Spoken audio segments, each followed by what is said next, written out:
Hello guys, welcome to the channel. In this video we are talking about how to add apps to Dish Hopper. To add apps to your Dish Hopper, you have to follow some steps. First of all, you have to make sure your Dish Hopper is turned on and connected to the internet. After that, you have to press the home button on your Dish remote to bring up the main menu. Navigate to the app section. This might be labeled differently depending on your Hopper model.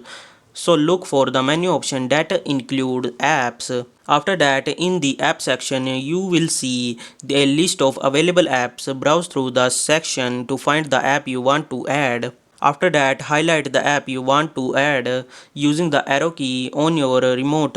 Press the select or OK button on your remote to open the app's detail. Follow the on-screen prompt to add and download the app to your Hopper. Once the app is added, you can access it from the apps menu.